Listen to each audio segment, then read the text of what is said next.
Hi, it's Karen here from live from London with a better internet connection than I had yesterday because the plug had basically fallen out the socket. But anyway, we continue. So, my story today that I want to tell you is how do you rise above a sea of sameness? What do I mean? A little while ago, I was talking to the food safety officer because I was wanting to pick their brains really to find out what was going on and what should we be doing better, etc., in this COVID environment. So actually, I was really trying to get them to agree to an interview, which I failed miserably. But anyway, that's another story. So I did spend some time picking her brain as to what our cake decorating community should be doing, and she said to me that in one borough alone, which wasn't my borough, but the one that's local to us, there was 250 people waiting to register their kitchens. And because of COVID, of course, the environmental health officers hadn't managed to get out to look at the kitchens to inspect them. So, of course, there was just this massive, great big backlog of people wanting to register. So, because what has happened in COVID, everybody's been practicing their baking skills and cake decorating and really getting into it. And of course, started to think, oh, I could make a little bit of money doing this. So you can hear the conversation in the kitchen. Can't you? I could make a little bit of money doing this. So hence the environmental health and the food safety people have got this backlog of people. So why is that important to you? Because the thing is, if all these other people are all coming on board with their skills or whatever, they're all going to be touting for your customers as well, aren't they?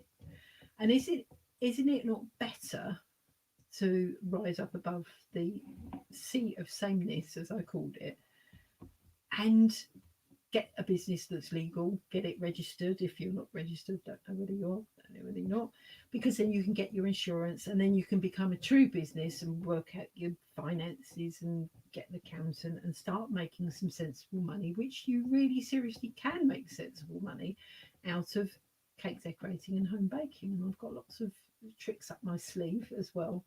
Oh, I've got a comment here. Hang on a minute. Who's commenting? Hi, Monique. Oh, and Sherry. Hello. um, yeah. So I've got lots of tricks up my sleeve of to how you can actually make some sensible money out of cake decorating and home baking.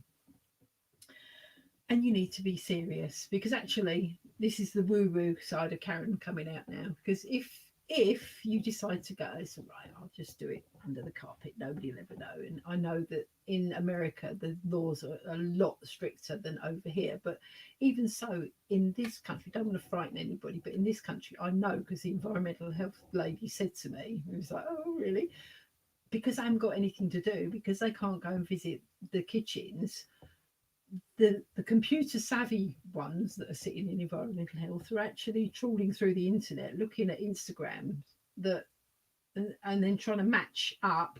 Oh, this person's not registered. That person's not registered. So yeah, so they've cottoned on to the fact there's a lot of unregistered bakeries going on in the UK. I don't know about the USA, but and I know there's cottage laws over there as well, and you have to be registered properly. Now, the other thing is, of course, worrying about allergens. And a young lady said to me she was doing treat boxes and she was panicking because they'd asked it to be expanded into a treat table, which is fine, and she does them beautifully. But the hostess had said, right, we can't have this, we can't have that, and we're allergic to this, and we're allergic to that. This has put this young lady into a full scale panic of like, I don't know what I'm doing because of all these allergens and what am I allowed to say and what labels should I be doing? Is that right? Enough.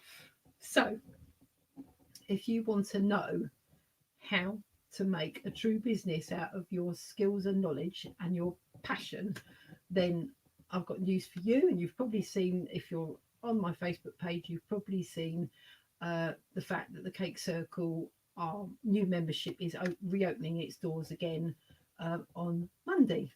Um, and hang on a minute, let me find the banner if I can find and put the right one up here.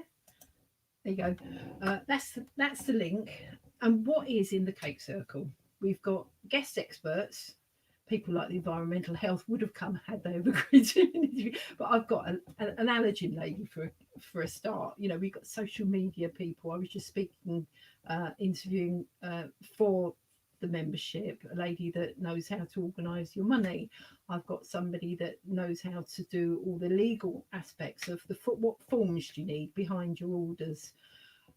We've got all sorts of people queuing up. I've got a lady that I want to interview, and she's an expert in colour because I have noticed trawling through Pinterest that sometimes there's some beautiful work going on, but maybe the colours could have been tweaked a little bit better. You know, my background was in art, by the way, art bookkeeping. I've got a weird background anyway. So also, in addition to the guest experts, we've got craft experts coming in, all teaching live. So you've got the ability to ask questions and say, "Mine doesn't look like that when I make it," right? You've got a coffee session with me, so you can pour your heart out, tell me everything that's going right and whatever's going wrong. We've got mindset sessions with me because I'm very much into the law of attraction and setting goals, etc., etc. So in and a community of in Facebook, and warehouse discounts as well are available to all our members. And we've just added in the ability to be able to book in one-to-one sessions with our craft tutors at a discounted membership rate, which is really exciting. So that's me. I wanted to tell you all about it. If you go to that link that's there on the screen, we open the door. You can put your name on the wait list if you want to, but the doors open for registration on Monday. So that's it. I'm glad I managed to do this without breaking the internet like I did yesterday. And we would love to see you in the cake circle if you are really serious about rising above all the other registrations that are still waiting for the environmental health and the food safety officers to go and register their kitchens. That's it. Over and out. I'm gone.